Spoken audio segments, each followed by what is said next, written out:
ওই খুঁটির মধ্যে একটাই লেখা আছে সতুনে আয়েশা, আর এক খুঁটিতে লেখা আছে সতুনে তওবা। দৌড়ে গেলাম, ওখানে যায় 2 রাকাত নামাজ আদায় করলাম। সতুনে আয়েশা যেই খুঁটির গোড়ায় বসে বসে আম্মাজান রসুলের স্ত্রী আম্মাজান আয়েশা বেশি বেশি ইতিকাফ করতেন, নামাজ পড়তেন, কান্নাকাটি করতেন। কিয়ামত পর্যন্ত ওই খুঁটির উপরে লেখা আছে সতুনে আয়েশা, কিয়ামত পর্যন্ত থাকবে। একজন সাহাবীর উপরে কোনো একটা আদেশ অমান্য করা রসুল বেজার হয়ে কথা বন্ধ করে দিছে। ওই সাহাবী বিবিরে ডাক দিয়া রাতের গভীরে কয়, চল আমারে নিয়ে মসজিদে নববীতে চলো। গিয়া আয়েশা রশি নিয়ে আইছে, কয় যে খুঁটির গোড়ায় হাত পিছনে দিয়া ভালো করে বান্ধো। বান্দার পরে এইবার বিবিরে কয়, যাও চলে যাও। রহমতের নবী আমার দিয়ে তাকায় না, সালাম দিলে জবাব নেয় না। আল্লাহ বুঝি আমার উপরে বেজার হয়ে গেছে, আমার এখানে ভালো করে বাঁধো, আমি এখানে কান্নাই করতে থাকবো যতক্ষণ পর্যন্ত আমার আল্লাহ আয়াত দিয়ে আমার রসুলকে না বলবে ওরে মাফ করে দিয়েছি, ততক্ষণ পর্যন্ত আমার কান্না বন্ধ হবে না। সাহাবী ওই খুঁটির গোড়ায় স্ত্রী এমন শক্ত করে বেঁধে রাখছে রশি দিয়া, সাহাবী কাঁদতেছে, রসুল তাকায় না, দেখে না। দীর্ঘ সময় কানলো, 1 দিন 2 দিন, অনেক দিন। এক পর্যায়ে আল্লাহ কয়, জিব্রাইল যাও যাও আয়াত নাজিল করে দাও, ওই খুঁটির গোড়ায় যে সাহাবী কান্না করে ওরে মাফ করে দিলাম, রসুলের জানায় দাও। মায়ার নবী আয়েশা কয়, রে সাহাবী, আল্লাহ তোর উপরে খুশি, তোর চোখের পানি কবুল, তোর তওবা কবুল হয়ে গেছে। সাহাবী কাঁদে আর কয়, ইয়া রাসূলুল্লাহ, আপনি আমার দিয়ে তাকানটা যে কি কষ্ট। একটা মা বাবা সন্তানের দিকে যদি না তাকায়, একটা সন্তান যদি আসলেই ভালো সন্তান হয় পাগলের মতো হয়ে যাবে। মা আমার দিয়ে তাকায় না কেন, বাবা আমার দিকে তাকায় না কেন, একটা ভালো ছাত্র দেখবে আমার শিক্ষক আমার দিয়ে তাকায় না কেন, কঠিন মনে কষ্ট বেয়াদবি হয়ে গেছে। ভালো ছাত্র চেষ্টা করবে দ্রুত ক্ষমা নিয়ে নেওয়ার। সাহাবী কাঁদতেছেন, ইয়া রাসূলুল্লাহ, আল্লাহ আমারে মাফ করছেন? বলে হ্যাঁ করেছে। আয়াত চলে আসছে। এবার সাহাবী বলেন, ইয়া রাসূলুল্লাহ, আপনার হাত দিয়ে আমার রশিটা একটু খুলে দেন, না হয় আমি তৃপ্তি পাবো না। রহমতের নবী রশি খুললেন। সাহাবী চোখের পানি, কি পরিমাণ কান্নার আওয়াজ। ওই খুঁটির উপরে আজও লেখা আছে সতুনে তওবা, তওবার খুঁটি। আল্লাহ পাক আয়াত দিয়া ওই সাহাবীর তওবা কবুল করে ফেলেছেন। ওরে বাবারা, বয়ান সারা রাত করলেও কি লাভ হবে যদি ফজরের নামাজে মসজিদে না থাকো রে বাবা। ওই খেজুর গাছের মিম্বর বাদ দিয়া নতুন বানাবেন। রহমতের নবী যখন নতুন মিম্বরের অর্ডার দিয়ে দিলেন, বুখারীর ইবারাত, সাহাবায়ে কেরাম গিয়া নবীকে বলেন, ইয়া রাসূলুল্লাহ, মানুষ যেমন কানলে আওয়াজ হয় খেজুর গাছ থেকে, মরা গাছ থেকে, তেমন কান্নার আওয়াজ কানে আসতেছে। বিশ্বাস হয়নি? লাভ নাই, হয় বিশ্বাস হয়? ভাইরা আমার, নবী গেলেন, গিয়া বললেন, খেজুর গাছ কাঁদো কেন? ইয়া রাসূলুল্লাহ, খেজুর গাছ কথা বলতেছে। ইয়া রাসূলুল্লাহ, আপনার বিরহের বেদনায় কান্না করি। বলো কি চাও? আমি কি দোয়া করে দেব তুমি তাজা হয়ে যাও? তোমার ভেতরে খেজুর আসবে, এলাকার উম্মত সবাই তোমার খেজুর নিবে, খাবে, দোয়া করবে। না না না না, তো কি চাও? খেজুর গাছ বলে, ও রহমতের নবী, আমার এখানে জানাজা পড়াবেন, এখানেই দাফন করে দিবেন। হাসরের ময়দানে আমি জান্নাতে আপনার সাথে থাকতে চাই। ও গো নবীর উম্মতেরা,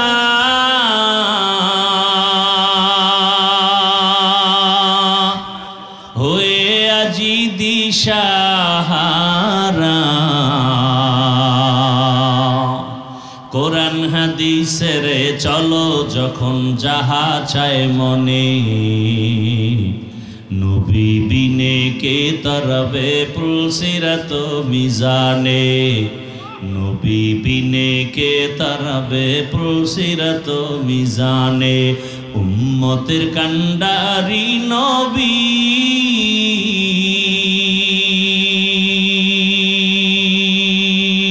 কাঁদছেন উম্মতের লাগি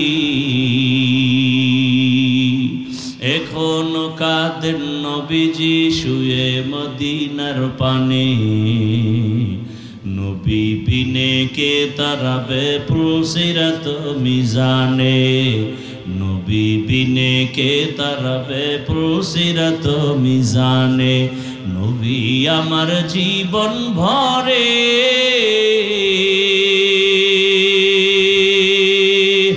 দিনের লাগি কষ্ট করে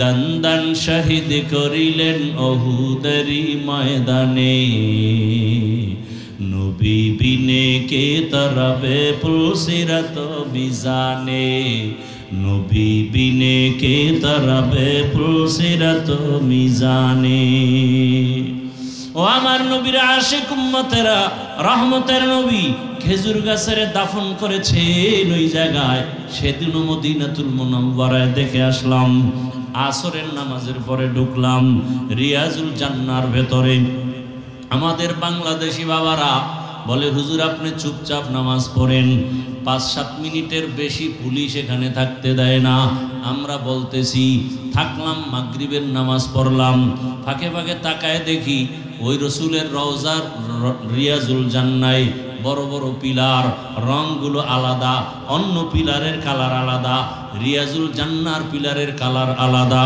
অন্য কার্পেটের রং আলাদা রিয়াজুল জান্নার কার্পেটের রংটা আলাদা এখানে সেজদায় গিয়েছে মজা বাবা দুনিয়ার এমপি কেন বাদশা বানাইলো সে মজা পাওয়া যাবে না রে বাবা বুঝো না তোমারে বুঝাবো কেমনে যে কুমিল্লার রসমালাই খায় না তারে বয়ান দিয়া বুঝানো যায় না যে রহমতের নবীর সুন্নতের আমল করে না তাকে বয়ান দিয়া বুঝানো বড় কঠিন ওই খুঁটির উপরে উপরে আরবিতে লেখা আছে আজও লেখা আছে সতুনে উস্তুনে হান্নানা অর্থাৎ এই খুঁটিটা উস্তুনে হান্নানার খুঁটি অর্থাৎ সেই মরা খেজুর গাছে খুঁটি যদি উঠাইয়া মাটির তলদেশে যায় আজও সেই খেজুর গাছ এখনো সেখানে পাবে রসুলের ওয়াদা মতো হাসরের ময়দানে সে জান্নাতে থাকবে বুখারী শরীফের ঘটনা রসুলের আদর্শ ছাড়াই জমিনে খোদার কসম কোনোদিন শান্তি আসবে না আসবে না আসবে না এই ব্যানার টানায় টানায় লেখো পেস্টুন টানাও এবং এই কথাও লেখো ব্যানারে পৃথিবীর সবার আদর্শ না পাক একমাত্র রসুলের আদর্শই হলো পাক নাপাক আদর্শ দিয়ে দেশ নাপাক থাকবে পাক হবে না নাপাক মানুষের আদর্শ আদালত নাপাক থাকবে নাপাক মানুষের আদর্শ দিয়ে জমিন চালালে জমিন নাপাক হয়ে যাবে কোনোদিন শান্তি আসবে না চাপাবাজি করবা শান্তি কপালে শান্তি দেখবা না শান্তির এক ঠিকানা রসুলের আদর্শ আর কোনো ঠিকানা নেই আর সব আদর্শ নাপাক একমাত্র রসুলের আদর্শ পাক খোদার কসম হাজার কোটি বার যতদিন পর্যন্ত এই জমিনে আল্লাহর দ্বীন রসুলের আদর্শ কায়েম না হবে ততদিন পর্যন্ত ঘরে বাইরে সমাজে রাষ্ট্রে কোথাও কোনোদিন শান্তি আসবে না আসবে না আসবে না যারা বলবে আমরা ইসলাম ছাড়া শান্তি দেব মিথ্যাবাদী ধোঁকাবাজ ইহুদি বেঈমানের দালাল মানুষের শান্তির বয়ান করে এই হুজুরের বয়ান কিন্তু শুনলে হবে না আমল করা লাগবে তা আপনারা মাঠের থেকে দাঁড়ায় বলবেন আপনার দাড়ি কই আপনি টুপি কই নামাজ কই বয়ান করে আমগো সামনে খাড়াইয়া হুজুরের বয়ান শুনলে হবে না কি করতে হবে হে করছেনি এই জন্য জনগণ আমল করে না কারণ বক্তা ভালো হলে শ্রোতা ভালো হবে গাছ ভালো হলে ফল ভালো হবে আল্লাহ হেদায়েত দান করুন। আমি যদি পর্দা না করি, কিয়ামত পর্যন্ত পর্দার ওয়াজ করলে উম্মতের মধ্যে পর্দার বয়ানের আসর ঢুকবে না।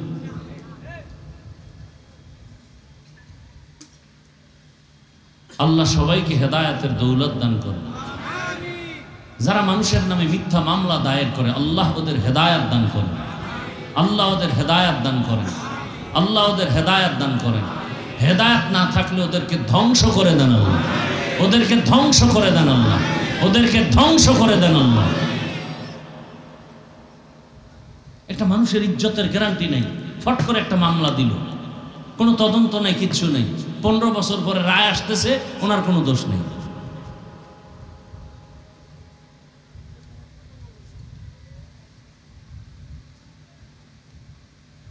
আল্লাহ ইসলামের মতো শান্তি সুন্দর ধর্ম আদর্শ আর কোথাও। সব ধর্মের মধ্যে জুলুম, অত্যাচার, নির্যাতন, নিপীড়ন। শুধু ইসলাম ধর্ম নিজে খায় না, অন্যকে খাওয়ায়। শুধু ইসলাম ধর্ম নিজের সম্মানের চিন্তা করে না, অন্যের সম্মানের চিন্তা করে। এ কারণেই তো বাংলাদেশে রোহিঙ্গা আসছে, হুজুরেরা নিঃস্বার্থে নিজের 5 টাকার থেকে 2 টাকা সেখানে দিছে। কোটি কোটি কোটি কোটি টাকা উলামায়ে কেরাম রোহিঙ্গাদেরকে দিয়েছে। আর যারা দিছে স্বার্থের জন্য দিয়েছে, সেখানে এনজিও করেছে, আরো কত কিছু করেছে।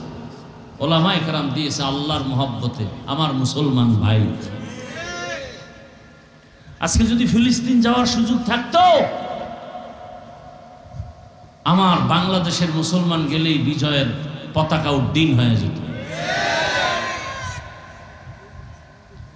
আমার বাংলাদেশের মুসলমানের ইমানি স্পিরিট অনেক বেশি, অনেক বেশি।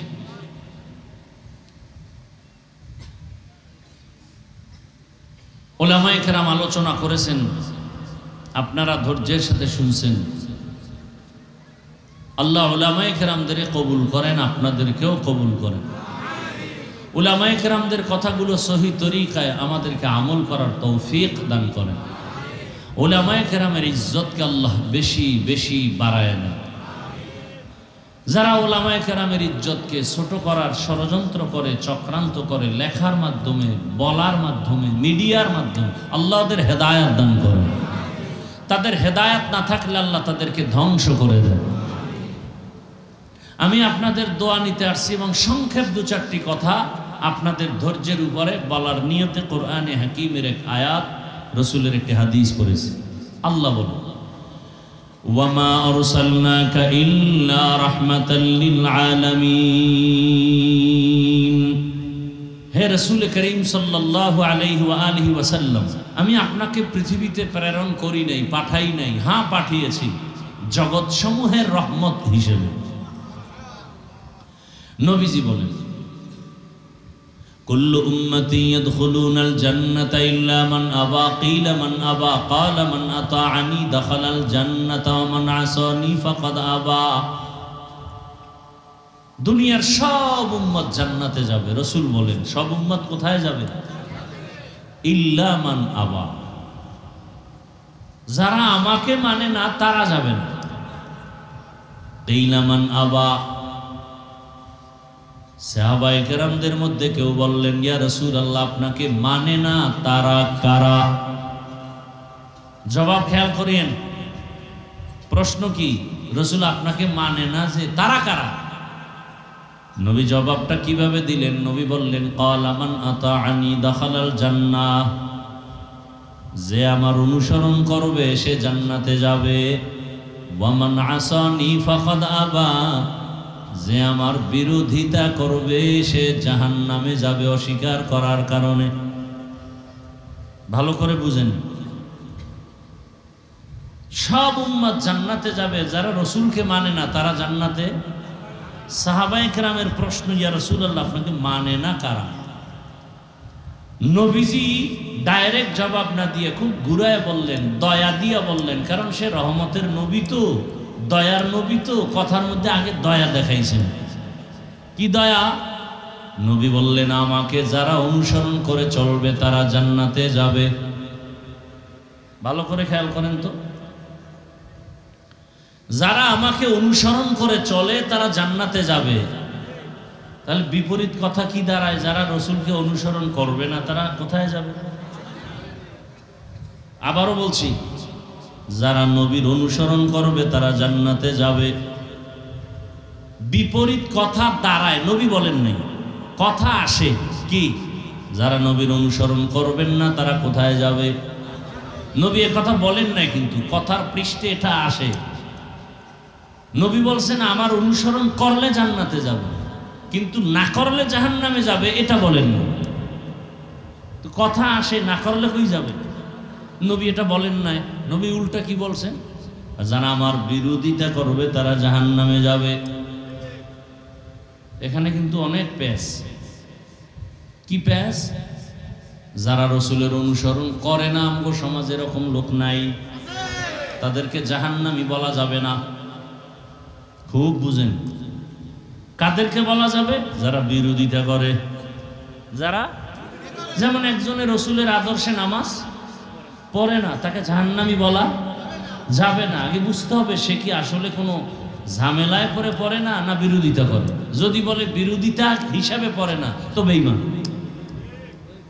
আর একজন নামাজ পড়ে না কিন্তু অন্তরে কি নেই? বিরোধিতা নাই, সুযোগ পেলে পড়বে, সে মুমিন। ব্যবধান আছে না নাই? যে নামাজ পড়ে না সে মুমিন, যে নামাজ পছন্দ করে না সে বেঈমান, যে দাড়ি রাখে না সে মুমিন, যে দাড়ি পছন্দ করে না সে বেঈমান। ব্যবধান আছে না নাই? যে পর্দা করে না সে মুমিন, যে পর্দার বিধানটাকে পছন্দ করে না সে বেঈমান। যে আল্লাহর কোরআনের বর্ণিত ইসলামের রাজনীতি করে না সে মুমিন, কিন্তু যে পছন্দ করে না সে কি? বেঈমান। আপনি করেন না এক কথা, কিন্তু যদি বলেন ইসলামে রাজনীতি নাই বা আমি মানি না, তাহলে ইমান বিদায়। ব্যবধানটা বুঝাইতে পারলাম? এই জন্য নবী কইছে আমারে যারা মানে না এরা জাহান্নামে যাবে, কথাটা এমন না। যারা বিরোধিতা করে এরা জাহান্নামে যাবে।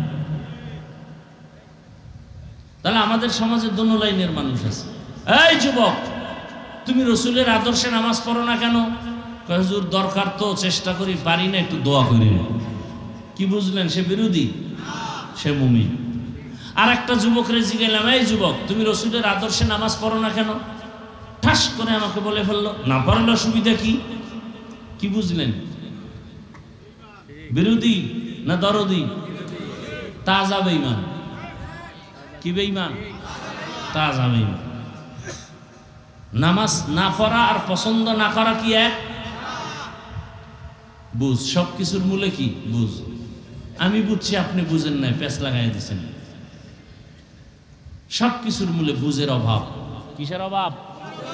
বুঝের অভাব। এজন্য রহমতের নবী বলেন, মান ইউরিদিল্লাহু বিহি খায়রান ইউফাক্কিহু ফিদ্দীন।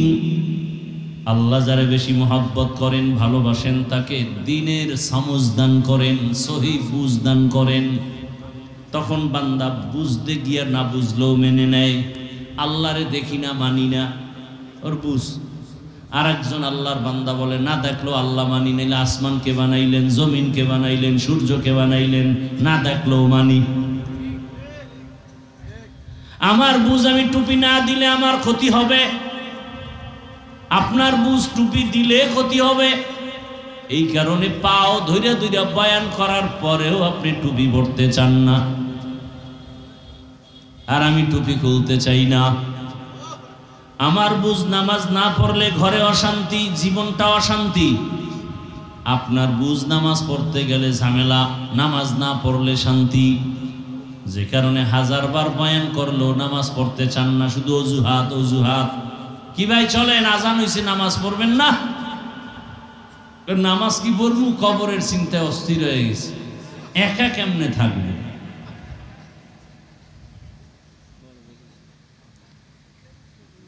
বুঝের অভাব। আহা, সব জায়গায় আমগো মধ্যেও বুঝের অভাব। আমগো হুজুরদের মাঝেও বুঝের অভাব আছে না নাই? না থাকলে আমগো মধ্যে এত মতবিরোধ কেন? কি আমরা বুঝি 20 রাকাত তারাবি পড়ু, পড়লেই লাভ। আর একদল ভাইজানেরা বলে না না 8 রাকাত পড়লেই লাভ, 20 রাকাতে লাভ নাই, এই জন্য 20 রাকাত পড়ে না। আছে না নাই?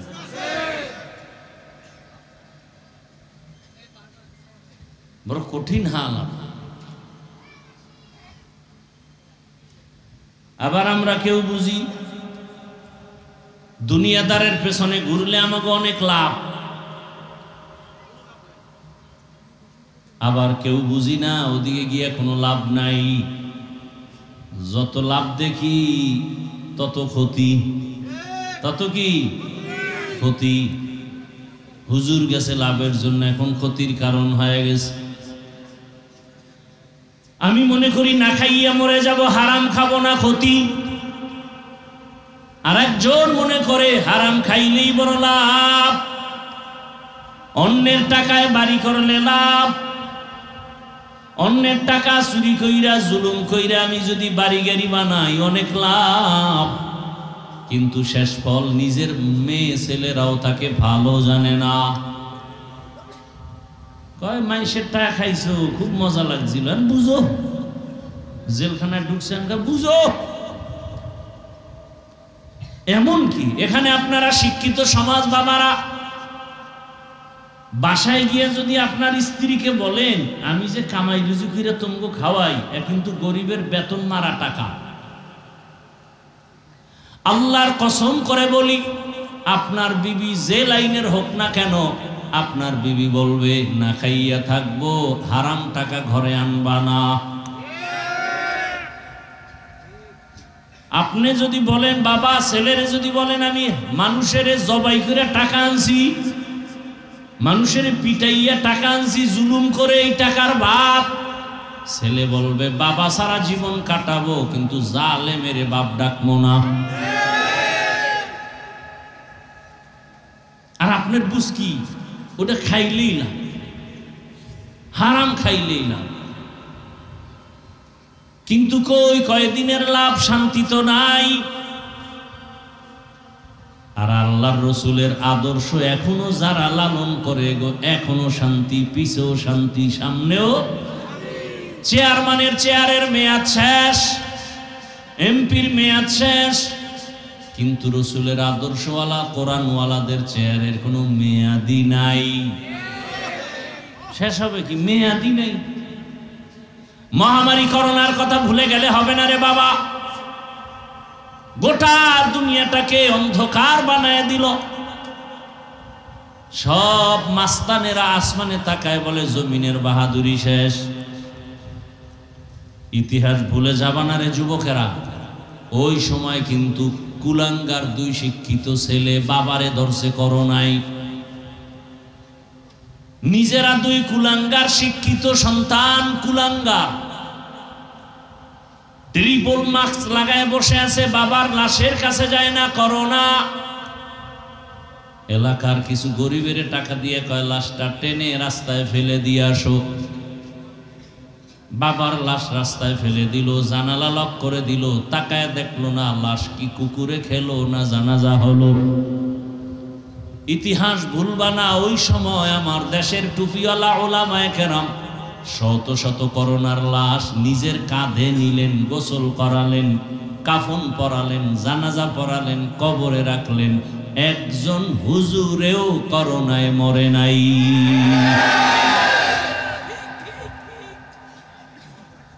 ইতিহাস আঙ্গুল দিয়ে মুছে দিবা এত সোজা? এই যুবক বাবারা, লাইব্রেরি থেকে একটা বই কিনবা, বইয়ের নাম চেপে রাখা ইতিহাস। বইয়ের নাম কি? এই বইটা কিনে পড়ো, বেশি দাম না, পড়ো ভাই, পড়ালেখা করো, আকাম বাদ দিয়া লেখাপড়া করো। মোবাইলেও পাইতে পারো, গুগলে সার্চ দিলে চেপে রাখা ইতিহাস। মানুষকে বিজয়ী করে ইতিহাস। অন্য ধর্মের মানুষ মাথা উঁচু করতে পারে না, ওদের ইতিহাস দুর্বল।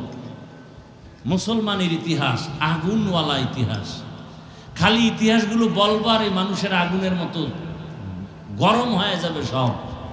এখন যদি বলি ওই জায়গা সব তামা বানাই তৈরি, শুধু ইতিহাস বলবো মাথা গরম। মুসলমানের ইতিহাস অগ্নি ঝরা ইতিহাস, বিজয়ের ইতিহাস। ব্রিটিশ খেদাও আন্দোলন, অগ্নি ঝরা আন্দোলন, সব জায়গায় ওলামায়ে কেরামের অবদান, সব জায়গায়।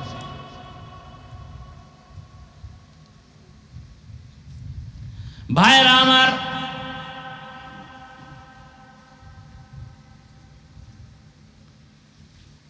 এই যে ফেনীতে পানি উঠলো, নোয়াখালী পানি উঠলো, বিভিন্ন জায়গায় ত্রাণ সামগ্রী দিতে গিয়ে উলামায়ে কেরামের অবদান সব থেকে বেশি। এবং তাদের কোনো কি নেই, দুনিয়াবি স্বার্থ নাই। সব জায়গায় উদাহরণটা দেই 1 মিনিটে।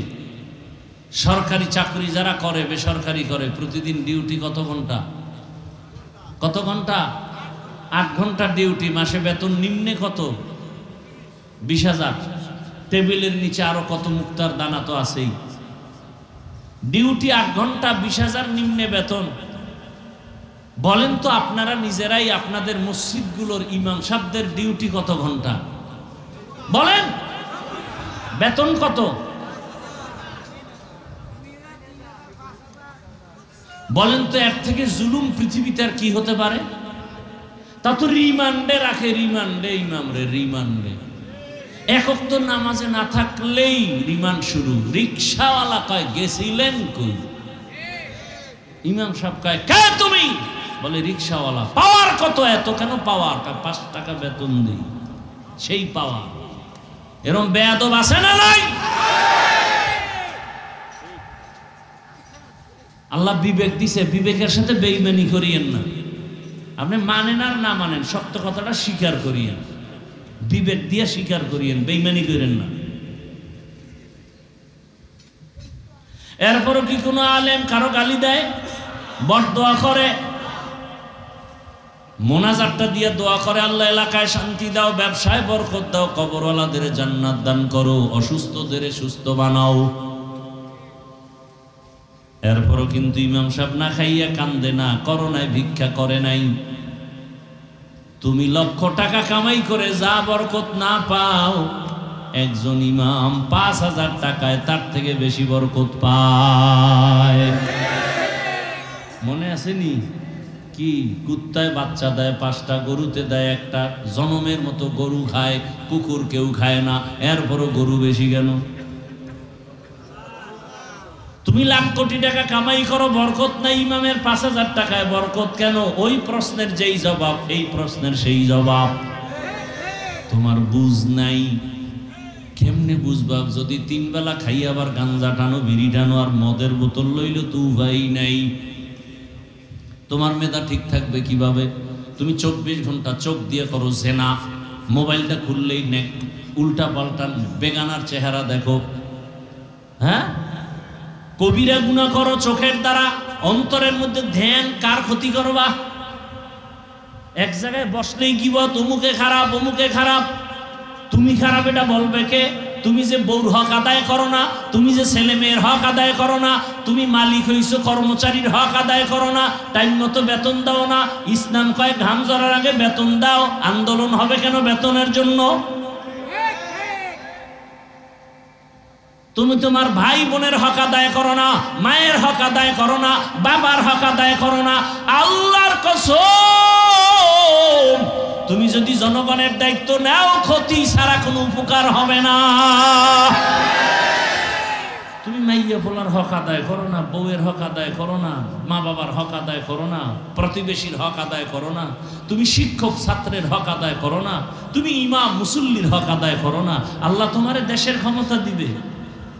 আল্লাহ, মানুষ জানে তুমি বুজুর্গ, আল্লাহ তো জানে তুমি সারা রাত মোবাইলে আকাম করো। আল্লাহ জানে না? আল্লাহ, মানুষ জানে আমি হাফিজুর রহমান কত বড় বক্তা, আল্লাহ জানে আমি ঠিক মতো পর্দা করি না, ঠিক মতো নামাজ পড়ি না। কে জানেন? ওই ফলাফল ওইভাবে আসবে, আপনাদের দোয়ায় কাম হইতো না। যদি আল্লাহর কাছে ঠিক মতো চলতে পারি তাহলে আল্লাহ মানুষ তৈরি করে দিবে আমাকে ভালোবাসার জন্য। আমার কেউ টাকা দিয়ে ভালোবাসা আনা লাগবে না, আর টাকা দিয়ে ভালোবাসা আনলে পরিণাম ফলে জুতা। আর আল্লাহ যারে অন্তরে মোহাব্বত তৈরি করে দিবেন, এটা হলো আসল। কি এই যুবক আর যুবতী প্রেম প্রীতি করে না, ওকে ভালোবাসাটা কি টাকার বিনিময়? মায়ে যদি বুঝায় ভালো মাইয়া এনে দেবো, আমার পেতনি ভালো, কি প্রয়োজনে ফাঁসির মঞ্চে যাব, ট্রেনের তলে ভিড়ে মরব, তারপর ওই পেতনি ছাড়বো না। মা তোমারে ছাড়তে রাজি, বাবারে ছাড়তে রাজি, সব ছাড়বো, এই মেয়েকে ছাড়বো না। মেয়ে বলে ছেলেরে ছাড়বো না। এটা টাকার ভালোবাসা? হ্যাঁ, এই ভালোবাসা টাকা দিয়ে হয় না। ভালোবাসায় মানুষ অন্ধ হয়ে যায়। ভাইরা আমার, দুনিয়া বুঝলে আখেরাত কেন বুঝো না? আল্লাহ বুঝ আমাদের সহি বুঝ দান করে। বুঝ ঠিক হয়ে গেলে আর বেশি বয়ান লাগবে না, ঠিক না? একজনের বুঝটা ঠিক হয়ে গেলে সে যদি স্কুলে পড়ে দেখবেন দাঁড়িয়ে রেখে দিছে। বিষয় কি রে, স্কুলে ফিরে দাঁড়িয়ে রেখে আমার বুঝ হয়ে গেছে, এটার মধ্যেই শান্তি। বুঝটা ঠিক হয়ে গেলে কলেজের প্রফেসর নামাজ শুরু করে দিছে। আর একজন কইতেছে নামাজ পড়ে কোনো লাভ নেই। র্যাব, আর্মি, পুলিশ, বিডিআরের চাকরি করে, নামাজ পড়ে নাই। বুঝ ঠিক হয়ে গেছে তো নামাজ ধরে ফেলেছে, মদের বোতল ফালায় দিছে। না, এর মধ্যে শান্তি নাই। নামাজে শান্তি, হারামে শান্তি নাই, হালালে শান্তি। বুঝ ঠিক হয়ে গেছে, লাইন ঠিক হয়ে গেছে। দুনিয়ার মানুষ দিন বদলায়, দিন ব্যানার টানায়, পত্রিকায় স্লোগান দেয়, দিনকে বদলে দাও। কি বদলে দাও? দিনকে বদলে দাও। আর সমস্ত আলেমের কাজ হলো না না, কিয়ামত পর্যন্ত দিন বদলালে উন্নতি আসবে না। দিল বদলাও, দিল দিল দিল। কি বদলাও? দিল বদলাও, দিলকে বদলে দাও। যখন দিলের রং বদলে যাবে তখন দিন এমনিই বদলায় যাবে। এই একটা লোক সিনেমা হলে সারা দিন রাত্র ছবি দেখে, এরকম একটা লোক যদি নামাজ নাই, আজান শুনে, তখনও গান শুনে, এই লোকটা যদি দেখেন হঠাৎ মসজিদে এসে নামাজ পড়ে, আপনারা কি জুতা দিয়ে পিটাইবেন? হ্যাঁ, আপনারা যে বাপসাপ দেখাইতেছেন যে একটা লোক অন্যায় করলে আর তওবার দরজা খোলা নেই, এই ভাব লইয়া বইয়া রয়েছেন আমার দেশের মানুষ অধিকাংশ। অমুকে অন্যায় করছে, এর আসতে দেওয়া যাবে না। আরে তওবার দরজা খোলা আছে না? তো বান্দারে মাফ করবে আল্লাহ, আপনি কে?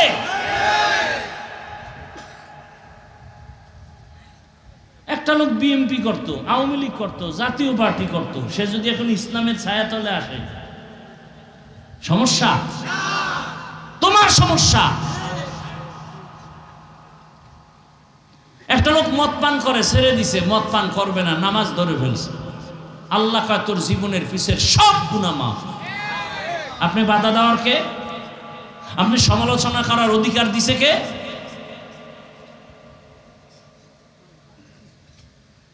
বরং দোয়া করা দরকার মুমিন হিসেবে, আল্লাহ পরিপূর্ণ হেদায়েতের দৌলত দাও, গুনাহ থেকে আজীবন আমাদের মুক্তি দান করো, গুনাহের প্রতি ঘৃণা জমায়া দাও। এই দোয়া করা উচিত না? রহমতের নবী কত দিলওয়ালা রাসূল আমার, কেমনে বলবো একদিনে এত কথা? মন মানসিকতাও আপনাদের লাইনে নাই। রহমতের নবী বাইতুল্লাহর পাশে বসে বড় বড় বড় বড় মাথাওয়ালা জ্ঞানীদের বয়ান দিতেছে, চুপচাপ বসে বসে। নবীর তামান্না কি যদি একটু বুঝাইসা কালেমা পইরেই ফালায়, তাহলে ইসলামের লাভ না ক্ষতি? ভালো করে বুঝেন ঘটনা। হঠাৎ করে পিছন থেকে একজন অন্ধ দুর্বল সাহাবী লাঠি দিয়া টোকায় টোকায় আসছে পিছন থেকে, হালকা আওয়াজে রসুলকে সালাম দিলেন। সালাম দিছে, রসুল একটু তাকাইয়া জবাব দিয়ে আবার এদিকে ফিরছে। সাহাবী অনেকক্ষণ পর্যন্ত একটা কোনায় গিয়া চুপচাপ বসে আছে, রসুলের মোহব্বত করে, সম্মান করে, বেয়াদবি যেন না হয়, কিন্তু আল্লাহর কাছে পছন্দ হয় নাই। দয়াময় আল্লাহ জিব্রাইলের পাঠায় খা, যাও রসুলকে তাড়াতাড়ি আমার ওই অন্ধ সাহাবীর দিকে তাকাইতে বলো, ওদিকে নজর দিতে বলো, ওই মাথাওয়ালার দাম আমার কাছে মোটেও নাই। জিব্রাইল আইসা আয়াত শুনায় দিল, আবাসা ওয়া তাওয়াল্লা আন জাআহুল আ'মা। এজন্য কাবিলিয়তের দাম নাই, কবুলিয়তের দাম। যোগ্যতা তো আছে আপনার, অনেক ডিগ্রি ফিগ্রির অভাব নাই, কিন্তু আপনি মায়ের সাথে করেন বেদবি, বাবার সাথে বেদবি, শিক্ষকের সাথে বেদবি, আপনি যোগ্যতার সার্টিফিকেট দিয়ে পানি খাবেন? কাবিলিয়তের দাম নাই, কবুলিয়তের দাম।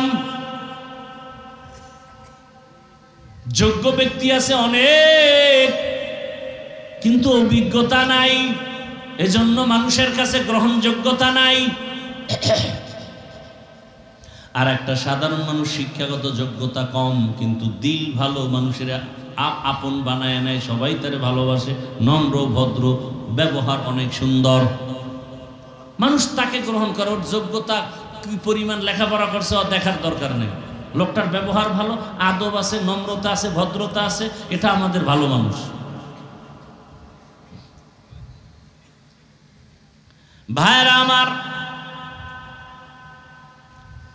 আল্লাহ বললেন, হে রাসূল আমি দুনিয়াতে আপনাকে পাঠাই নাই, হ্যাঁ পাঠিয়েছি জগৎ সমূহের রহমত করে। জগৎ সমূহ এখানে অনেকে তর্জমা করে উভয় জগতের জন্য রহমত হিসেবে, আমি তর্জমা করেছি জগৎ সমূহের রহমত হিসেবে। উভয় জগৎ বলতে বোঝায় দুনিয়ার জগৎ, পরকালের জগৎ। আসলে তো আরো জগৎ আছে, রুহের একটা জগৎ আলাদা, মায়ের গর্ভের একটা জগৎ আলাদা, দুনিয়ার জগৎ আলাদা, হাসরের মাঠের আগে আর একটা জগৎ আছে বরজাখ, অর্থাৎ মরার পরে হাসরে উঠার আগের যেই জগৎটা, এটা হাসরের জগৎ না, এটা আলমে বরজাখ বলে।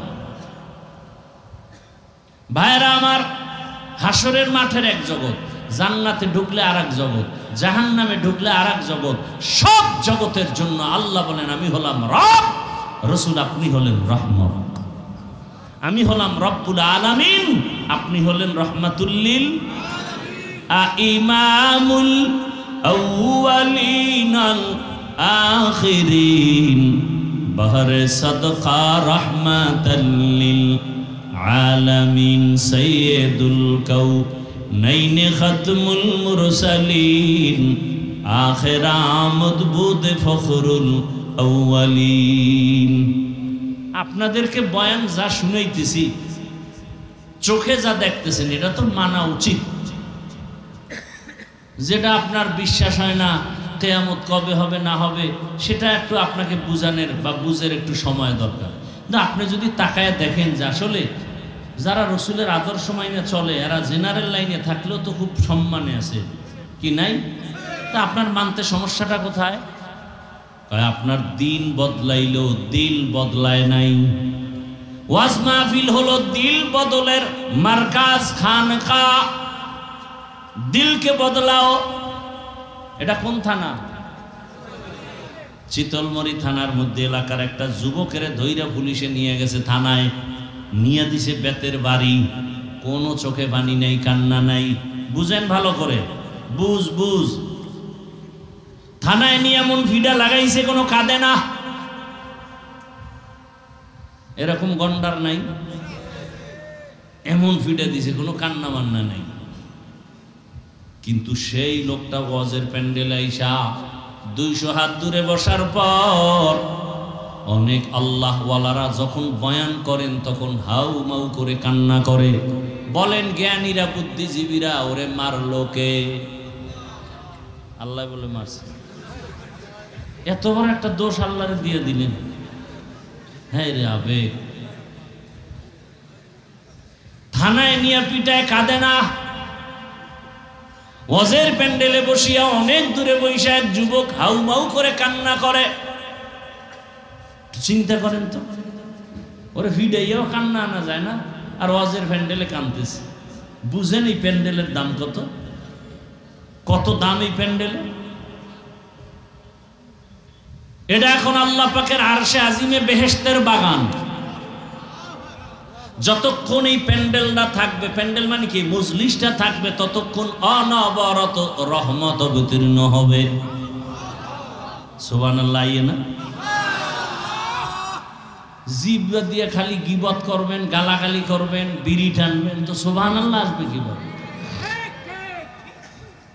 গীবত করা হারাম, গালি দেওয়া হারাম, মিথ্যা বলা হারাম। আমি বক্তা বয়ে বয়ে হারাম কাজ করতেছি, এক জায়গায় বইলেই গীবত, মিথ্যা, নিজের দোষের কোনো শেষ নাই। নিজে বউর হক আদায় করি না, এ নিয়ে চিন্তা নেই, এই দোষের চিন্তা কি করবে? সন্তানের হক আদায় করি না, আমি ইমাম মুসল্লির হক আদায় করি না, আমি বক্তা শ্রোতার হক আদায় করি না, আমি টিচার শিক্ষক ছাত্রের হক আদায় করি না, এ নিয়ে কথা বলবে কে? বইলেই অমুকে খারাপ, অমুকে খারাপ, আমি যে এত খারাপ, এ চিন্তা কখন করব? এজন্যই তো ওমরে ফারুক রাদিয়াল্লাহু তাআলা এই মোনাজাতটা দিয়েই দিন, দিয়া তো দিমু, বাকি এখনই দিয়ে দিন, ডিস্টার্ব করলে। উঠা বসার ব্যারাম থাকলে ঢুকছেন কেন? কত মানুষ এই যে সাইডে দাঁড়ানো আছে, পিছনে না, আমি দেখবো ঝামেলাও নাই, ওর বিড়িটাই না, আবার শুনবো, ঝামেলা না। ভিতরে ঢুকছেন কেন আর বের হন কেন? নিজের ক্ষতি কেন করেন? অন্যের ক্ষতির কারণ কেন হন? ভালো মানুষ হইতে পারলেন না? রহমতের নবী বলেন খায়রুন নাস, ভালো মানুষকে জানোনি? মাইয়ানফাউন নাস, দুনিয়াতে ভালো মানুষ ওই ব্যক্তি যার দ্বারা অন্যের উপকার হয়, কেউ ক্ষতির মধ্যে পড়ে না, এ হলো ভালো মানুষ। আমার দ্বারা আমার সন্তানের ক্ষতি হয় না, আমার কারণে স্ত্রীর ক্ষতি হয় না, আমার কোনো আচরণে আমার মা বাবার কষ্ট যায় না, জবানের দ্বারাও কারো ক্ষতি হয় না, আমার হাতের দ্বারাও কারো ক্ষতি হয় না।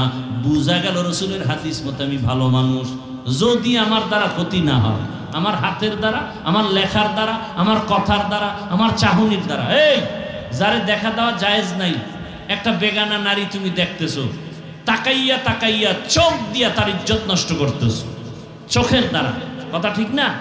তুমি চোখ দিয়া জেনার মজা নিতেছো, তার ইজ্জত নষ্ট করতেছো। বাস, তাহলে আমার দ্বারা, আমার চোখের দ্বারা অন্যের ক্ষতি, জবানের দ্বারা অন্যের ক্ষতি, হাতের দ্বারা অন্যের ক্ষতি, গীবতের দ্বারা অন্যের ক্ষতি, মিথ্যা বলার দ্বারা অন্যের ক্ষতি। দেখেন তো কতটা ক্ষতির মধ্যে আমি আছি। এখানে বহু আল্লাহর বান্দারা মাঠে ময়দানে আছেন, আপনার আচরণে আপনার মা বাবা কি কষ্ট পায় নাই? স্ত্রী এটা তো খালি লাডি রেডি, কথা কইলি বিসমিল্লাহ ছাড়া। তাহলে এবার বুঝেন তো, আপনি নিজের ঘর সামলাইতে পারেন না, আপনি ভালো মানুষ তো আপনার স্ত্রীর কাছে ভালো হইলেন, আপনি ভালো, আপনি সন্তানের কাছে ভালো বাবা হয়েছেন। যেদিন সন্তানের কাছে ভালো বাবা হতে পারবেন, যেদিন স্ত্রীর কাছে ভালো স্বামী হতে পারবেন, যেদিন ছাত্রদের কাছে আদর্শ শিক্ষক হতে পারবেন, যেদিন মুসল্লিদের কাছে উত্তম ইমাম হতে পারবেন, তখন আপনি ধারণা করবেন আপনি ভালো, এর আগে ভালো ধারণা করবেন না। কিন্তু আমরা তো ডিগ্রি লাগাই, আমার নামটা বড় করে পোস্টারে দাও, আল্লামা লাগাও, ডিগ্রি বাড়াও। এই জন্য আবু হুরায়রা রাদিয়াল্লাহু তাআলা আনহুর হাদিস, কিয়ামতের ময়দানে সবার আগে 3 ব্যক্তি জাহান্নামে যাবে। সবার আগে 3 জন কই যাব? সবার আগে 3 জন জাহান্নামে। একজন হবে, যেই 3 জনের ব্যাপারে দুনিয়ার জ্ঞানীরা বলে সে বিনা হিসাবে জান্নাতি। এই মধ্যে একজন হলো গলা কাটা, ইসলাম টিকায় রাখার জন্য যে শহীদ হয়ে গেছে, সে সবার আগে জাহান্নামে।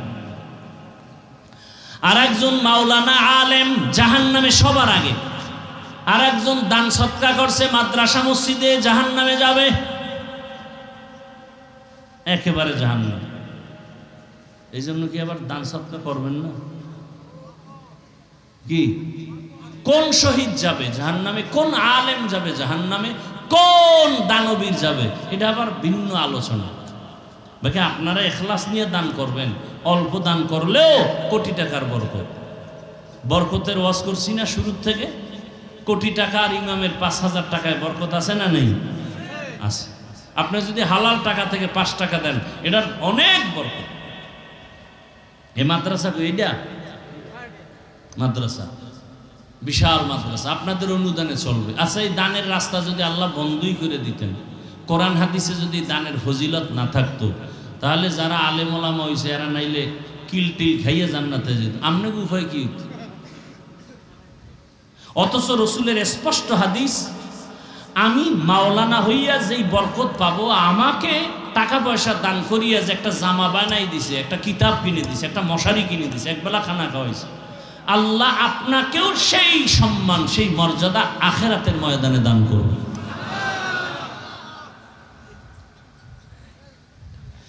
একজন আলেমের সাথে কোনোভাবেই যদি আপনি সম্পর্ক রাখেন, আল্লাহ আপনাকে জান্নাত দিয়ে দেবে। তাহলে দান সৎকার পথ দিয়ে জান্নাত পাওয়ার রাস্তা আছে না নেই? এজন্য বেশি বেশি করবেন, বারবার করবেন, না একবার, বারবার করবেন, বেশি বেশি করবেন, তো আল্লাহ বারবার দিবেন, বেশি বেশি দিবেন। রাজি আছেন না? কি রাজি আছেন না? বেশি বেশি দান করবেন, আল্লাহ কবুল করেন। ভাইরা আমার, এই যে পোলাপান, এই জন্য নামাজের কাতারের সামনে রাখাও নিষেধ, অজের সামনে রাখাও নিষেধ। এটা ডিস্টার্ব, বুঝেও না, হুদা বয়ে বয়ে। বাপমা আছে কতটি অযোগ্য বাপমা, বাচ্চার হাতে মোবাইল দিয়ে দিচ্ছে, মানে ওই ছুরি দিয়া গলাটারে কাটার ডাইরেক্ট, হইতো এটা ইনডাইরেক্ট গলা কাটতেছে। বহু মা বাবা সন্তান নষ্ট করার মূল। এজন্য সহি কোরআনের আয়াত, কিয়ামতের ময়দানে মা বাবার বিরুদ্ধে সন্তান মামলা দায়ের করবে। সূরা আহজাব ৬৭ নম্বর আয়াত, রব্বানা ইন্না আতা'না ওয়া সাদাতানা ওয়া কুবারানা ফাআদাল্লুনাস সাবিলা। আল্লাহ বলবে, এই সন্তান নামাজ পড়ো না কেন? আব্বা আম্মা জীবনে নামাজের দাওয়াত দেয় নাই, মুরব্বীরা আমারে দাওয়াত দেয় নাই, জুমায় গেছে আমারে ডাকে নাই। সকালবেলা টেলিফোন কইরা বাবায় দোকানে গিয়া বলছে, আমার আম্মুরে, আমার বাবা ঘুম থেকে উঠছেনি, নাস্তা দিছনি, কিন্তু আমার বাবা কোনোদিন আম্মুকে জিজ্ঞাসা করে নাই আমার বাবা ফজরের নামাজ পড়ছেনি। এবার ফিটা শুরু হবে, আল্লাহ কইবে, তাই তোরে বিবেক দিছিলাম, তুই এটা ঠিক করে চলবি না, তোর বিবেক দিয়া তুই সঠিক রাস্তা নিলি না কেন? তখন বলবে তো ভুল হয়ে গেছে। তখন আল্লাহ বলবে, তোর বিবেকের বিচার হবে। কোরআনের আয়াত, ইন্নাস সামআ ওয়াল বাসারা ওয়াল ফুআদ কুল্লু উলাইকা কানা আনহু মাসউলা। সন্তান তখন একটা আবদার করবে, আল্লাহ, যেই মা বাবার দুর্বলতার কারণে টোটালটা বেঈমানের রাস্তায় চলে গেছি, আজকে ফিডা খামু, আমার একটা দাবি, আমারে যা দিবা তার ডবল ফিডা মা বাবাকে দিতে হবে। কোরআনের আয়াত, রব্বানা আতিহিম যিফাইনি মিনাল আযাব ওয়ালআনহুম লা'নান কাবীরা। আমারে যদি তুমি শাস্তি যা দাও তার ডবল আমার মা বাবাকে দাও, মুরব্বীকে দাও। ও যারা মা বাবা হইছেন, খুব সেজদা দিয়ে কপাল কালা করলে কি হইব? পোলায় সুদের টাকায় ব্যবসা করে, পিঠে ছালা বাঁধে কবরে যায়। এই জন্য বললাম, সন্তানের কাছে আদর্শ বাবা হন, স্ত্রীর কাছে আদর্শ স্বামী হন, তাই না? আপনি ভালো মানুষ, আল্লাহ আমাকেও কবুল করেন, আপনাদেরও কবুল করেন। দেখছেন, আমিনটা পর্যন্ত বলতে টেনশনে পড়ছে যে কোনটা হইয়া বিপদে পড়ি। ভালো বাবা হইবে আদর্শ, এই জন্য বলছে আমিন বলতে, বলে নাই। ভালো আদর্শ স্বামী হবে, এই জন্য বলছে আমিন বলতে, বলে নাই। কপাল বড় খারাপ। এই জন্য আল্লাহ কোরআনে বলছে তো, বান্দা নিজের ভাগ্য যদি নিজে পরিবর্তন না করে তা আল্লাহ করে না। আপনার ভাগ্য আপনাকে পরিবর্তন আনতে হবে। আপনি দরজায় গিয়ে ধাক্কা দিলে না দরজা খুলবে, ধাক্কা না দেওয়ার আগে তো খুলবে না। আপনি আল্লাহর কাছে চাইলেন, আল্লাহ রহমতের দরজা খুলবে, আপনি তো চান না। ওয়ামা আরসালনাকা ইল্লা রাহমাতাল লিল আলামিন। মোনাজাত দিয়ে যাবেন না তার আগেই যাবেন? অনেক বুজুর্গ আছে, এগো কোনো গুনাহ টুনা নাই, এরা ঘন্টাকে ঘন্টা বয়ান শুনবে, মোনাজাতের আগে দৌড়। এগো মোনাজাত লাগে না, কারণ গুনাহ থাকলে না দোয়া করবে। অথচ বোঝা উচিত এত বিশাল ময়দান, এতগুলো আল্লাহর বান্দারা আমিন বলবে, এই আমিনের সাথে যদি আমারটাও কবুল হয়, আমার মতো ধন্যকে। এতগুলো মানুষ নিয়ে এত বাবার জন্য দোয়া করার সুযোগ পাই নাই, মায়ের জন্য দোয়া করার সুযোগ পাই নাই, এতগুলো আল্লাহর বান্দা নিয়ে তো আমার পরিবারের জন্য দোয়া করার সুযোগ পাই নাই। আজকে একটা সুযোগ পাইছি, একজনের আমিন কবুল তো সবারটা কবুল। এই বরকতের দোয়া রাখিয়া বাড়ি যাওয়াটা বুদ্ধিমানের কাজ হতে পারে না। তাহলে দোয়া করে যাবেন না আগেই ভাগবেন? আগেই ভাগবেন। দেখবো আজকে কারা কারা দোয়া না করে যায়। খেয়াল রাখবেন, আল্লাহ সবাইকে হেদায়েতের দৌলত দান করেন। রহমতের নবী আল্লাহ বলেন, আপনাকে জগৎ সমূহের জন্য রহমত করে পাঠাইলাম। রুহের জগতের জন্য নবী রহমত আলাদা, দুনিয়ার জগতের জন্য নবী আলাদা রহমত, কবর জগতের জন্য নবী আলাদা রহমত, হাসরের মাঠের জন্য রসুল আলাদা রহমত, জান্নাতের ভেতরে রসুল আলাদা রহমত, জাহান্নামের ভেতরে রসুল আলাদা রহমত। জান্নাতের রহমতটা বুঝতে পেরেছি, জাহান্নামের রসুল রহমত, এটা আবার কেমন কথা? বুঝার জন্য সময় লাগবে, ঢুকবো না ওদিকে। শুধু দুনিয়ার জন্য নবী কেমন রহমত, সেই বিষয়ে 10 মিনিট বয়ান মোনাজাত ধৈর্য হবে? রসুল শুধু দুনিয়ার জন্য কিভাবে রহমত, সেই বিষয়ে অল্প কিছু কথা, বিস্তারিত না। এবার আসেন দুনিয়ার জন্য নবী কেমন রহমত। কয় রসুল শুধু মুমিনের জন্য আলাদা রহমত, বেঈমানের জন্য আলাদা রহমত, নারীদের জন্য আলাদা রহমত, পুরুষের জন্য আলাদা রহমত, আরবিদের জন্য রহমত, আজমিদের জন্য রহমত, জঙ্গলের প্রাণীদের জন্য নবী আলাদা রহমত, সমুদ্রের প্রাণীর জন্য নবী আলাদা রহমত, উড়ন্ত পাখির জন্য নবী আলাদা রহমত, ফেরেশতার জন্য নবী আলাদা রহমত, আসমানের জন্য নবী রহমত, জমিনের জন্য নবী রহমত। ওই যে গাছ দেখেন, গাছের জন্য এক একটা পয়েন্ট আছে, প্রত্যেকটা পয়েন্টে একটা ঘটনা টানতে হবে। নবী গাছের জন্য কিভাবে রহমত বলতে গেলেই ঘটনা চলে আসবে। নবী খেজুর গাছে ট্যাক লাগাইয়া জুমার খুতবা দিতেছেন, মরা খেজুর গাছ, তাজা না মরা? রহমতের নবী সাহাবায়ে কেরাম অনুরোধ করলেন, ইয়া রাসূলুল্লাহ, নতুন মিম্বার একটা বানাইয়া খুতবা পড়েন, এটার বাদ দেন। বুখারী শরীফের ঘটনা। নবী সাহাবাদের অনুরোধে এইবার ওই খেজুর গাছের মিম্বার বাদ দিয়ে নতুন বানাবেন। রহমতের নবী যখন নতুন মিম্বারের অর্ডার দিয়ে দিলেন, বুখারীর ইবারাত, সাহাবায়ে কেরাম গিয়া নবীকে বলেন, ইয়া রাসূলুল্লাহ, মানুষ যেমন কানলে আওয়াজ হয় খেজুর গাছ থেকে, মরা গাছ থেকে, তেমন কান্নার আওয়াজ কানে আসতেছে। বিশ্বাস হয়নি? দলিলের ওয়াজিব লাভ নাই, হয় বিশ্বাস হয়? ভাইরা আমার, নবী গেলেন, গিয়া বললেন, খেজুর গাছ কাঁদো কেন? ইয়া রাসূলুল্লাহ, খেজুর গাছ কথা বলতেছে, ইয়া রাসূলুল্লাহ, আপনার বিরহের বেদনায় কান্না করি। বলো কি চাও? আমি কি দোয়া করে দেব তুমি তাজা হয়ে যাও? তোমার ভেতরে খেজুর আসবে, এলাকার উম্মত সবাই তোমার খেজুর নিবে, খাবে, দোয়া করবে। না না না না, তো কি চাও? খেজুর গাছ বলে, ও রহমতের নবী, আমার এখানে জানাজা পড়াবেন, এখানেই দাফন করে দিবেন। হাসরের ময়দানে আমি জান্নাতে আপনার সাথে থাকতে চাই।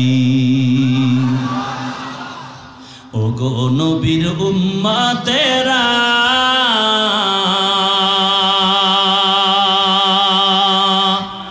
হয়ে আজি দিশাহারা,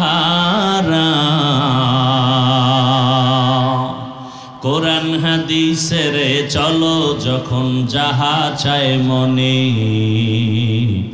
নবী বিনে কে তরবে পুলসিরাত মিজানে, নবী বিনে কে তরবে পুলসিরাত মিজানে।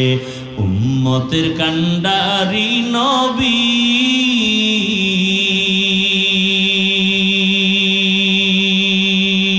কাঁদছেন উম্মতের লাগি,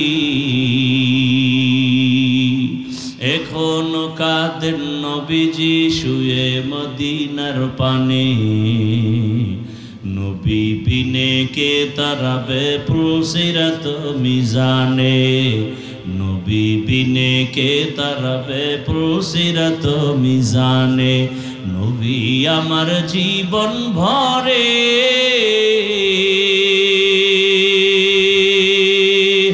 দিনের লাগি কষ্ট করে, দান দান শহীদ করিলেন অহুদেরই ময়দানে, নবী বিনে কে তরবে পুলসিরাত মিজানে, নবী বিনে কে তরবে পুলসিরাত মিজানে। ও আমার নবীর আশিক উম্মতেরা, রহমতের নবী খেজুর গাছের দাফন করেছেন ওই জায়গায়, সেদিনও মদিনাতুল মুনাওয়ারায় দেখে আসলাম। আসরের নামাজের পরে ঢুকলাম রিয়াজুল জান্নার ভেতরে। আমাদের বাংলাদেশি বাবারা বলে, হুজুর আপনি চুপচাপ নামাজ পড়েন, 5-7 মিনিটের বেশি পুলিশ এখানে থাকতে দেয় না। আমরা বলতেছি থাকলাম, মাগরিবের নামাজ পড়লাম, ফাঁকে ফাঁকে তাকায় দেখি ওই রসুলের রওজার রিয়াজুল জান্নায় বড় বড় পিলার, রংগুলো আলাদা, অন্য পিলারের কালার আলাদা, রিয়াজুল জান্নার পিলারের কালার আলাদা, অন্য কার্পেটের রং আলাদা, রিয়াজুল জান্নার কার্পেটের রংটা আলাদা। এখানে সেজদায় গিয়েছে মজা। বাবা দুনিয়ার এমপি কেন বাদশা বানাইলো, সে মজা পাওয়া যাবে না রে বাবা। বুঝো না, তোমারে বুঝাবো কেমনে? যে কুমিল্লার রসমালাই খায় না তারে বয়ান দিয়া বুঝানো যায় না, যে রহমতের নবীর সুন্নতের আমল করে না তাকে বয়ান দিয়া বুঝানো বড় কঠিন। ওই খুঁটির উপরে উপরে আরবিতে লেখা আছে, আজও লেখা আছে সতুনে উস্তুনে হান্নানা, অর্থাৎ এই খুঁটিটা উস্তুনে হান্নানার খুঁটি, অর্থাৎ সেই মরা খেজুর গাছে খুঁটি যদি উঠাইয়া মাটির তলদেশে যায়, আজও সেই খেজুর গাছ এখনো সেখানে পাবে। রসুলের ওয়াদা মতো হাসরের ময়দানে সে জান্নাতে থাকবে। বুখারী শরীফের ঘটনা। ওই খুঁটির মধ্যে একটাই লেখা আছে সতুনে আয়েশা, আর এক খুঁটিতে লেখা আছে সতুনে তওবা। দৌড়ে গেলাম, ওখানে যায় 2 রাকাত নামাজ আদায় করলাম। সতুনে আয়েশা, যেই খুঁটির গোড়ায় বসে বসে আম্মা জান রসুলের স্ত্রী আম্মা জান আয়েশা বেশি বেশি ইতিকাফ করতেন, নামাজ পড়তেন, কান্নাকাটি করতেন। কিয়ামত পর্যন্ত ওই খুঁটির উপরে লেখা আছে সতুনে আয়েশা, কিয়ামত পর্যন্ত থাকবে। একজন সাহাবীর উপরে কোনো একটা আদেশ অমান্য করায় রসুল বেজার হয়ে কথা বন্ধ করে দিছে। ওই সাহাবী বিবিরে ডাক দিয়া রাতের গভীরে কয়, চল আমারে নিয়ে মসজিদে নববীতে চলো। গিয়া আয়েশা রশি নিয়ে আইছে, কয় যে খুঁটির গোড়ায় হাত পিছনে দিয়ে ভালো করে বান্ধো।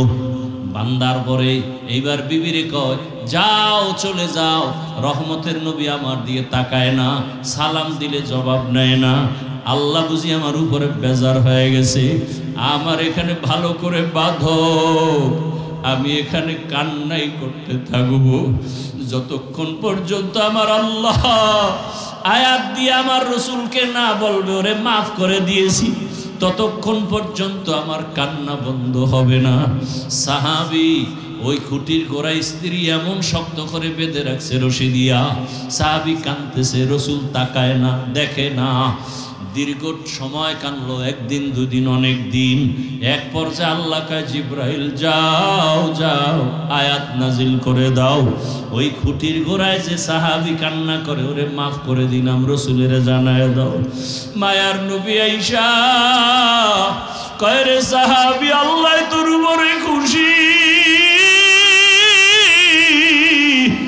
তোর চোখের পানি কবুল,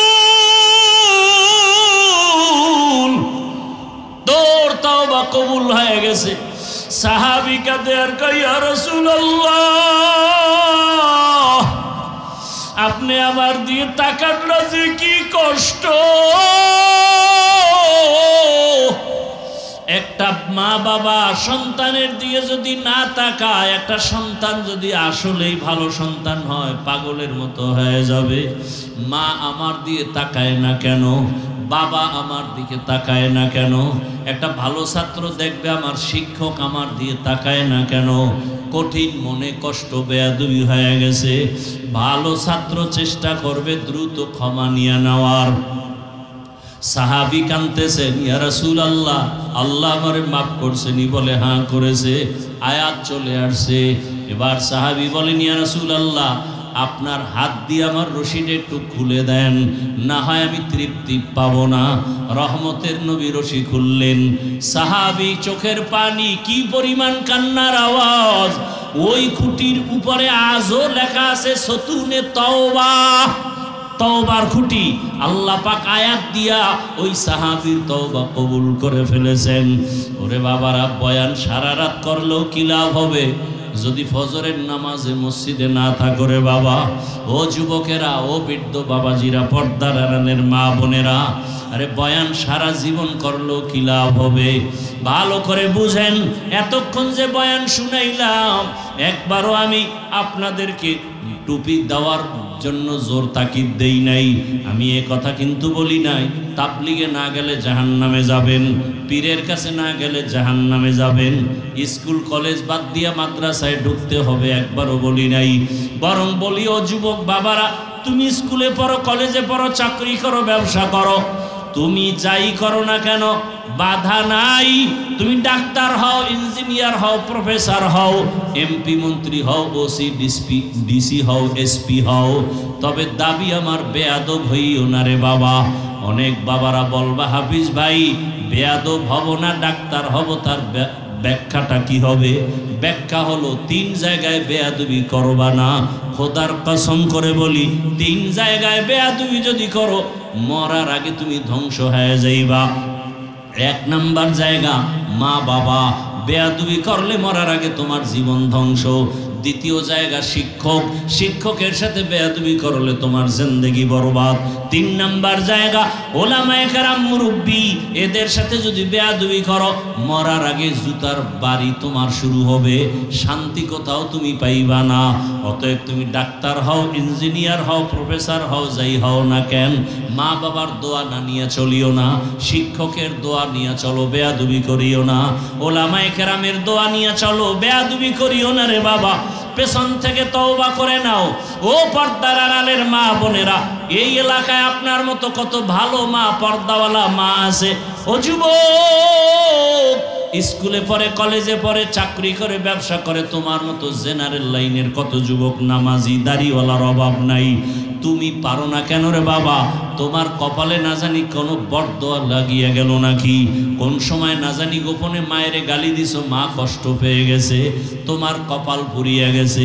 কোন সময় জানি শিক্ষকের সাথে বেয়াদবি করেছো, ওই শিক্ষকের মনে কষ্ট, তোমার কপাল খারাপ, দিল নরম হয় না, চোখে পানি আসে না, অন্তর এখনো নরম হয় না। এখনো সময় আছে, তওবা করো। মনের একটা কথাই বুঝাও, আমার মতো জেনারেল লাইনের যুবক যদি স্কুলে পড়ে, চাকরি করে, নামাজ পড়ে, আমি কেন পারবো না? ড্রাইভারি করে যুবক, নামাজ ছাড়ে না, তুমি কেন পারো না? নদীর মধ্যে মাছ ধরে, নামাজ পড়ে, কৃষি কাজ করে, নামাজ পড়ে, র্যাব, আর্মি, পুলিশ, বিডিআরের চাকরি করে, নামাজি অভাব নাই, তুমি কেন পারবা না? পর্দার আড়ালের মা বোনেরা, আপনার মতো কত মা আছে বেপর্দায় চলে না, মোবাইলে সময় নষ্ট করে না, স্বামীর মাল হেফাজত করে, খেয়ানত করে না। একটা সন্তানকে আদর্শওয়ালা সন্তান বানাবার জন্য মা মেহনত করে। মা, আপনি কেন পারবেন না? পেছনের গুনাহ থেকে আল্লাহর কাছে তওবা করেন, সন্তানটাকে ডাক্তার, ইঞ্জিনিয়ার, প্রফেসর বানান, বেয়াদব যেন না হয়। সন্তানের ব্যবহারে কোনো মা বাপ যেন কষ্ট না পায়, শিক্ষক যেন কষ্ট না পায়, উলামায়ে কেরামের অন্তরে যেন কষ্ট না যায়। এখনো সময় আছে, তওবা করেন। ও যুবকেরা, মনে মনে আমার আল্লাহকে ডাকো। মরিয়া গেল আর নামাজ ছাড়বা না, দাড়ি কাটবা না, বেপরদায় চলবা না। আল্লাহকে বলো, হে আল্লাহ, জীবনে কত গুনাহ করেছি, মনের চাহিদা পূরণ করিয়া। মনে চাইছে নামাজ পড়বো না, পড়ি নাই। মনে চেয়েছে দাড়ি রাখবো না, রাখি নাই। মনে চাইছে সারা রাত মোবাইলে গুনাহ করব, করেছি। মনে চাইছে অন্যের উপরে জুলুম করব, করেছি। ও আল্লাহ, তুমি একবারও রাগ করে আমার উপরে পানি বন্ধ করো নাই, খানা বন্ধ করো নাই। ঘুমের ভেতরে কত মানুষ মরে যায়, পানিতে পড়িয়া কত যুবকের লাশ, ঘরের বিছানায় লাশ, গাড়ির নিচে কত মানুষ মরে যায়। ও আল্লাহ, তুমি যদি ঘুমের মধ্যে আমাকে মেরে ফেলতা, কেউ বাঁচাইতে পারতো না। আল্লাহ, তুমিই আমাকে বাঁচায় রাখছো। আজকে থেকে তওবা করি, আর নামাজ ছাড়বো না, দাড়ি কাটবো না, বেপরদায় চলবো না, মা বাবার সাথে বেয়াদবি করবো না, নবীর তরিকার বাইরে চলবো না। মা বাবার দোয়া নিয়া, শিক্ষকের দোয়া নিয়া, ওলামায়ে কেরামের দোয়া নিয়া নবীজির আদর্শ সুন্নাত অনুযায়ী জীবন চালাবো। তওবা করার মতো যদি কারো অন্তর তৈরি হয়, মুনাফিকি যদি না থাকে, খাঁটি তওবার নিয়ত যাদের আছে, দুটো হাত আমার আল্লাহকে দেখাইয়া দাও। আয় আল্লাহ, হাতগুলো কবুল করে নেন, তওবা কবুল করে নেন। তওবার উপরে মজবুত হইয়া চলার মতো তৌফিক দান করেন। আয় আল্লাহ, গুনাহের প্রতি ঘৃণা জমায়া দেন। আমিন। আলহামদুলিল্লাহি রাব্বিল আলামিন, ওয়াসসালাতু ওয়াসসালামু আলা সাইয়্যিদিল আমবিয়া ওয়াল মুরসালিন ওয়া আলা আলিহি ওয়া আসহাবিহি আজমাইন। ইয়া আরহামার রাহিমিন, ইয়া আরহামার রাহিমিন, ইয়া আরহামার রাহিমিন। রব্বিরহামহুমা কামা রব্বায়ানি সগীরা। আল্লাহুম্মা ইন্নাকা আফুউন কারীম তুহিব্বুল আফওয়া ফা'ফু আন্না। اللهم إنا نسألك رضاك والجنة ونعوذ بك من سخطك والنار. اللهم ارحمني بترك المعاصي، اللهم ارحمني بترك المعاصي، اللهم ارحمني بترك المعاصي. يا حي يا حليم يا عزيز يا كريم، بحق إياك نعبد وإياك نستعين. আয় আল্লাহ, তওবার দরজা খুলিয়া তাকায় দেখো, আমরা তওবার নিয়তে হাত উঠাইয়া দরওয়াজায় হাজির, আপনার দরওয়াজায় ফিরিয়ে আসি। কত উলামায়ে কেরাম, কত মুরব্বী, হাজী সাহেব, ব্যবসায়ী, চাকরিজীবী, কত মা বোনেরা, কত যুবক, কত ছাত্র ভাইরা হাত তুলেছেন। ও আল্লাহ, আমরা শয়তানের ধোকায় গুনাহ করিয়েই ফেলছি। মনে হয় গুনার কারণে আমার মতো খারাপ এই মজলিসে কেউ নাই। আমার হাত দুইটা গুনার কারণে নাপাক, গুনার কারণে আমার জিহ্বা নাপাক, আমার অন্তর নাপাক, আমার চোখ নাপাক। এই হাতের দ্বারা কত অন্যায় করে ফেলেছি, জবানের দ্বারা কত অন্যায় করেছি, চোখের দ্বারা কত অন্যায় করেছি। আমার গুনার খবর আমার মা বাবা ভাই বোনেরা জানলে কেউ আমারে আপন মনে করতো না, খারাপ জানতো। ও আল্লাহ, আপনি তো জানেন আমি কত গুনাহগার।